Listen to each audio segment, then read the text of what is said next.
तो वैक्सीन के लिए इतनी जल्दी क्यों? और कोरोना की सेकेंड वेव फिर से आ चुकी है भारत में और वैक्सीनेशन ड्राइव बहुत स्लो है। कौन है इसका जिम्मेदार? कौन?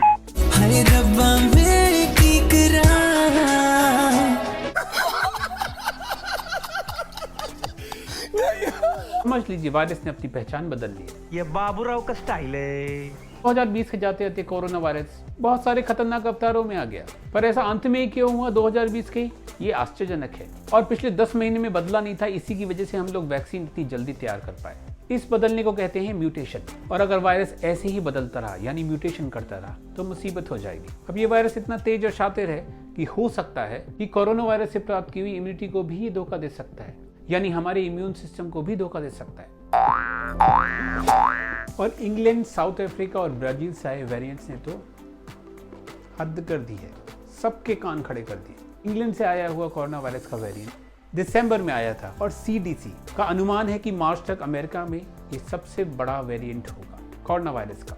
और जो साउथ अफ्रीका और ब्राजील से आए वो कोई कम नहीं है। साउथ अफ्रीकन वेरिएंट कोविड से सही हो चुके लोगों के इम्यून सिस्टम को भी धोखा दे सकता है, यानी कि हमारे इम्यून सिस्टम को भी डॉज दे सकता है। साइंटिस्ट को डर है कि ऐसे वेरिएंट के खिलाफ वैक्सीन शायद कम काम करे। ये वेरिएंट काफी खतरनाक है और बहुत तेजी से फैलता है। साउथ अफ्रीका के उन हिस्सों में जहां पे कोविड-19 की पहली वेव हुई थी, उन हिस्सों में कोविड का फैलना ये शो करता है कि हमारी इम्यूनिटी को भी चकमा दे सकता है और ये काफी चिंता का विषय है। और साइंटिस्ट ये भी मानते हैं कि वैक्सीन की इफेक्टिवनेस इन वेरिएंट पे कम होगी या कितनी कम होगी ये भी अनसर्टेन है। ब्राजील से आया वेरिएंट भी वापस इन्फेक्ट कर सकता है ऐसे लोगों को जिनमें कोविड ऑलरेडी हो चुका हो। उस जगह पर भी इस वायरस ने काफी कहर बरपाया था। और ये तीनों ही वेरिएंट ह्यूमन सेल से ऐसे अटैच हो जाते हैं कि हमारा शरीर उनको रिकॉग्नाइज ही नहीं कर पाता। जब ज्यादातर लोग अनइन्फेक्टेड थे तब इस वायरस का फैलना ज्यादा आसान था। और क्योंकि अब ज्यादातर जगह इम्यूनिटी बन चुकी है, वायरस ऐसे होस्ट बॉडीज को चुन रहा है जहाँ पे इसका बढ़ना काफी आसान हो। इसका सीधा सीधा मतलब है ऐसे लोग जिनकी इम्यूनिटी कम हो। आपदा को अवसर में बदल दिया। हालांकि जानकारों का ये भी कहना है कि जितनी भी वैक्सीन है वो सब स्पाइक जीन को टारगेट करती है और उससे प्राप्त इम्यून रिस्पॉन्स इतना डाइवर्स होता है, सारे वेरिएंट इसमें कवर हो सकते हैं। चलिए फिर वही करते हैं क्यों और कैसे वाला हिसाब किताब जो हमारे बार करते हैं। आखिर ये वायरस बदलता क्यों है और कैसे बदलता है? कंट्रोल कंट्रोल उदय। वायरस जब हर कुछ घंटे बाद अपने को बदलता है, पॉसिबिलिटी होती है कि उसमें कुछ बदलाव आ सकते हैं। मतलब जितने ज्यादा केसेस उतने ही म्यूटेशन के चांसेस। और इनमें से वायरस के लिए जो फायदेमंद होते हैं वो कॉमन हो जाते हैं। ऐसे लोग जिनकी इम्यूनिटी काफी कम होती है उनमें वायरस काफी समय तक रह सकता है और इस तरह बदलता है कि हमारा इम्यून सिस्टम उसको पहचान ही न पाए। साइंटिस्ट मानते हैं कि UK का वेरिएंट किसी ऐसे ही मरीज से आया है। तो वैक्सीन लगाना इसलिए बहुत जरूरी है क्योंकि वायरस ऐसे ही फैलता रहा तो वो म्यूटेट करता रहेगा और इस वैक्सीन को लगाना है जल्द से जल्द। पैंडेमिक के कम होने का मतलब है इस वायरस का कम ट्रांसमिशन और कम म्यूटेशन। साउथ अफ्रीकन वेरिएंट के 21 म्यूटेशन है और CDC ने पाया है कि 3 म्यूटेशन होने पर ही वायरस लगभग पूरी तरीके से रेजिस्टेंट हो जाता है। बड़ा खतरा ये है कि ये हमारे वैक्सीनेशन और इन्फेक्शन से प्राप्त इम्यूनिटी को खत्म कर सकता है और हमारे सारे प्रयास बेकार हो जाएंगे। एक दो थप्पड़ मार दो उसे मेरा दिल करता है। ऐसा होने पे वैक्सीन से द्वारा प्राप्त की गई हर्ड इम्यूनिटी का लेवल जो अब तक 70% के आसपास था, डॉक्टर फॉकी के हिसाब से ये थ्रेशोल्ड अब 85 से 90% तक हो सकता है। और जितने भी कॉन्टेजियस स्ट्रेन हैं यानी कि जल्दी फैलने वाले स्ट्रेन हैं, अगर हम उनको कंटेन नहीं करेंगे तो वायरस और तेजी से म्यूटेट करेगा और हो सकता है कि हमारा प्रेजेंट ट्रीटमेंट और वैक्सीन सब बेकार हो जाए। अब समझा। पर इसकी सर्टेनिटी अभी पता चलनी है, इसीलिए हमें काम जल्द से जल्द करना होगा। ज़्यादा से ज़्यादा पॉपुलेशन को जल्द से जल्द वैक्सीनेट करना होगा। तो अब आपका भी मन कर रहा होगा ये गाना गाना। इस फिल इन द ब्लैंक्स को अपनी चॉइस के हिसाब से भर लीजिए। वैक्सीन लगाने से हमें बहुत सारी इंपॉर्टेंट इन्फॉर्मेशन भी मिलेंगी। हमें मालूम पड़ेगा कि वैक्सीन के द्वारा प्राप्त की गई इम्यूनिटी कितने दिन चलेगी और हमारे इम्यून सिस्टम का कौन सा पार्ट सबसे ज्यादा इफेक्टिव होगा प्रोटेक्शन देने में। तो ये भी पता चलेगा कि वायरस की म्यूटेट होने से वैक्सीन कैसे डेवलप होगी। इस जानकारी की मदद से हम और बीमारियों के लिए वैक्सीन भी बना पाएंगे। सीधा सीधा नहीं कह सकते थे। अच्छी बात है कि कोरोना वायरस का म्यूटेशन अन्य RNA वायरस से स्लो है। सारे चेंजेस का मतलब ये नहीं कि वायरस बहुत तेजी से चेंज हो रहा है, पर इसके स्पाइक प्रोटीन में चेंज होना एक चिंता का विषय है। यही हिस्सा हमारी सेल्स में इस वायरस को बाइंड करता है और हमारा इम्यून सिस्टम इसी के खिलाफ एंटीबॉडी बनाता है। और ज़्यादातर वैक्सीन में भी यही हिस्सा होता है जो हमारे इम्यून सिस्टम को तैयार करता है। इसमें बदलाव वायरस को ज़्यादा तेजी में फैलने वाला वायरस बना सकता है। दुनिया भर में साइंटिस्ट इस बात को पता करना चाह रहे हैं नए वेरिएंट वैक्सीन की इफेक्टिवनेस को कम न कर दें। अबे दंतमंजन, क्या बदमाशी है? और अपनी वैक्सीन को अपडेट कर रहे हैं और ऐसा हो सकता है कि इन्फ्लुएंजा की तरह कोरोना की भी वैक्सीन को पीरियडिकली अपडेट करना पड़े। और इन सब से निपटने का सबसे अच्छा तरीका है कि जल्द से जल्द लोगों को वैक्सीनेट कराना, इससे पहले कि देर न हो जाए। 28 जनवरी को नोवावैक्स ने अपनी डेटा रिलीज की। वैक्सीन यूके के वेरिएंट के खिलाफ 85% इफेक्टिव है, पर साउथ अफ्रीकन वेरिएंट के लिए सिर्फ 50% ही इफेक्टिव थी। कुछ मानते हैं कि वैक्सीन को अपडेट करना पड़ेगा। नए और पुराने स्पाइक प्रोटीन को एक ही वैक्सीन में डालना होगा, यानी कि मल्टीवैलेंट वैक्सीन। दवा कंपनी मॉडर्ना ने अपनी mRNA बेस्ड वैक्सीन को अपडेट करने का काम शुरू कर दिया है। कंपनी अपनी ओरिजिनल वैक्सीन की तीसरी डोज टेस्ट करने का भी सोच रही है, पर रिसर्चर्स को यह देखना होगा कि इसको ह्यूमंस कैसे रिस्पॉन्ड करते हैं, क्योंकि ये आसान काम नहीं होगा। मॉडर्ना साउथ अफ्रीका में कोविड-19 के नए वेरिएंट पे भी काम कर रही है, यानी कि बूस्टर शॉट बनाने का सोच रही है। पर ज़्यादातर साइंटिस्ट होपफुल हैं कि जो प्रेजेंट वैक्सीन्स हैं वो स्पाइक म्यूटेशन के अगेंस्ट में भी हाई डिग्री का प्रोटेक्शन देने में समर्थ हैं। अब बहुत सारे लोग ये भी मान रहे हैं कि एक रिसर्च ऐसी भी होनी चाहिए कि पता करना चाहिए कि चुनाव के दौरान हमें खूब सारी भीड़ इकट्ठी करने से कोरोना क्यों नहीं फैलता।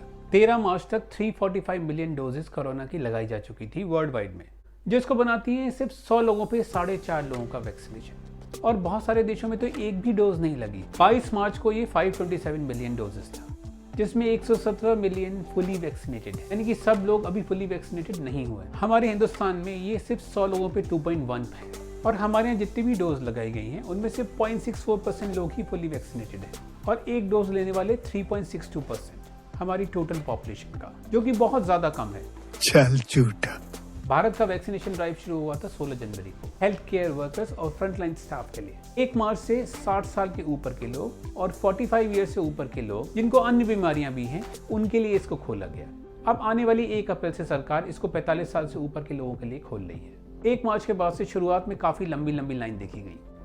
कोविन ऐप जिसमें कि रजिस्ट्रेशन किया जाता है उसमें भी कुछ समस्याएं देखी गई थी। जब ये खुला था तो 5 मिलियन रजिस्ट्रेशन हुए थे 24 घंटे के अंदर, और इसी के धीमी गति के चलने के कारण कई लोगों को वापस किया। टुकड़े टुकड़े गैंग की भाषा बोल रहे हो। बहुत सारे लोगों ने ये भी प्रेफर किया कि वो अस्पतालों में जाकर डायरेक्ट रजिस्ट्रेशन कराएं, जिसकी वजह से भी ओवर क्राउडिंग हुई थी। इस समय 27,000 अस्पताल कोविड का वैक्सीनेशन करा रहे हैं, जिनमें लगभग 12,500 प्राइवेट सेक्टर से, जो आयुष्मान भारत योजना में भी अपनी सेवाएं दे रहे हैं।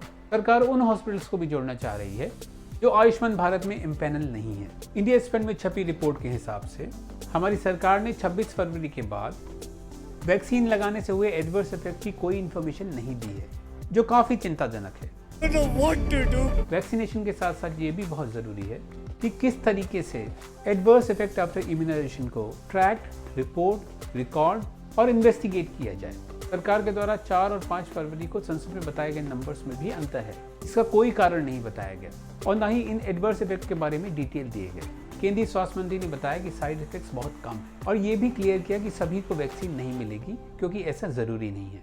उनके मुताबिक साइंटिफिकली नेसेसरी नहीं है कि सभी को वैक्सीनेट किया जाए।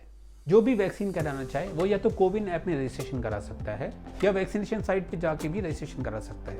1 मार्च से प्राइवेट सेक्टर को भी इंक्लूड किया गया है। अगर आप चाहें तो सरकारी अस्पताल में जाके फ्री में वैक्सीन लगवा सकते हैं, या प्राइवेट अस्पताल में 2 डोज के लिए 500 रुपए देके वैक्सीन लगवा सकते हैं। भारत ने सिर्फ 2 वैक्सीन को अप्रूव किया है। पहला कैंडिडेट है कोविशील्ड, जो बनाई है इंग्लैंड की एस्ट्राजेनेका, भारत में बना रही है सीरम इंस्टीट्यूट, और दूसरी है भारत बायोटेक की कोवैक्सीन। कोवैक्सीन को फेज 1 और फेज 2 के क्लिनिकल ट्रायल से और फेज 3 के सेफ्टी डेटा के आधार पर अप्रूवल मिला था। कोविशील्ड को फेज 2 और फेज 3 के बाहर किए गए ट्रायल के बेसिस पर अप्रूवल मिला था। इस डेटा में भारत के अंदर किए गए कुछ ट्रायल के डेटा भी हैं। इस महीने कोवैक्सीन के रिजल्ट द लांसेट जैसे प्रतिष्ठित जर्नल में छप गए हैं। भारत में एक बहुत बड़ी संख्या है ऐसे लोगों की जिन्हें दिल या फेफड़ों की बीमारी या डायबिटीज हो। ऐसे लोगों के साथ बहुत ही हाई रिस्क है और इनका वैक्सीनेशन जल्द से जल्द होना बहुत जरूरी है। कुछ यूरोपीय देशों ने कोविशील्ड को अभी टेम्परेरी सस्पेंड किया है लगाने से, क्योंकि कुछ लोगों में ब्लड क्लॉट रिपोर्ट किए गए थे, पर साइंटिस्ट ने ऐसा नहीं पाया है। हमने पिछले साल एक बहुत बड़ी कीमत अदा की है। लॉकडाउन से अर्थव्यवस्था चौपट हो गई थी, लोगों की नौकरियां चली गई और इनकम का लॉस हुआ था। दोनों को माइग्रेट करना पड़ा था और काफी लोगों की जान चली गई थी, और अभी हम उससे निकल भी नहीं पाए थे कि दूसरी वेव शुरू हो गई। पार्लियामेंट कमेटी ने इस बात पर चिंता जताई है कि इतने कम लोग क्यों वैक्सीनेट किए गए हैं मिड ऑफ फेब तक, और अगर ऐसा ही चलता रहा तो सालों लग जाएंगे पूरी पॉपुलेशन को वैक्सीनेट करने में। हमारे यहाँ ऐसे लोगों का भी बहुत बड़ा नंबर है जिन्होंने दूसरी डोज को स्किप किया है। इस पर भी चिंता जताई गई, क्योंकि ये बहुत खतरनाक है। ऐसा करने से वैक्सीन का पूरा प्रोटेक्शन नहीं मिलेगा। वैक्सीनेशन ड्राइव के 2 महीने पूरे होने के बाद भी हमने अपने टारगेट का सिर्फ 6% ही अचीव किया है। प्राइवेट हॉस्पिटल्स को अलाउ करने के बाद भी 7% हुआ है। और हमारे पास सिर्फ 4.5 महीने हैं बाकी टारगेट को अचीव करने के लिए, और हमें लगभग 3.65 मिलियन शॉट्स पर डे लगाने पड़ेंगे जुलाई तक इस टारगेट को पाने के लिए। इस समय पूरे संसार में लगभग 10 वैक्सीन लगाई जा रही हैं, और अच्छी बात यह है कि जॉनसन एंड जॉनसन की 1 डोज वाली वैक्सीन को भी FDA ने इमरजेंसी ऑथराइजेशन दे दिया है। सरकार ने कोविड के बढ़ते हुए केसेस को देखते हुए कोविशील्ड का एक्सपोर्ट कम कर दिया है। भारत अभी तक 60 मिलियन डोज लगभग 76 कंट्रीज को एक्सपोर्ट कर चुका है, और हमारे इस निर्णय से गरीब देशों को काफ़ी नुकसान हो सकता है। इससे WHO लेड कोवैक्स स्कीम भी प्रभावित होगी। चिंता की बात यह है कोरोना की सेकेंड वेव शुरू हो गई है। 26 मार्च को हमारे यहाँ 59,118 केसेस रिकॉर्ड किए गए। केसेस 10 दिन से लगातार बढ़ रहे हैं और रिकवरी रेट भी घटा है। वर्ल्ड के कोविड-19 के लगभग 2% केसेस इंडिया से ही हैं, और हम 8 सबसे ज़्यादा प्रभावित देशों में से हैं। इसलिए बहुत ज़्यादा ज़रूरत है कि सब सावधानी बरतें, वैक्सीन जरूर लगवाएं और मास्क लगाते रहें, सोशल डिस्टेंसिंग को प्रैक्टिस करते रहें और साबुन या सैनिटाइजर से बार बार हाथ धोएं। तो अंत में हम फिर वही करेंगे जो हम हर बार करते हैं, अपनी मार्केटिंग करेंगे। अगर आपको ये वीडियो पसंद आया हो तो हमारे चैनल को सब्सक्राइब करिए, इस वीडियो को लाइक करिए, शेयर करिए और कमेंट करके हमको बताइए कि आपको ये वीडियो कैसा लगा। अब हम आपसे मिलेंगे अगले वीडियो में। तब तक के लिए अपना ख्याल रखिए, हंसते रहिए, मुस्कुराते रहिए। Bye bye.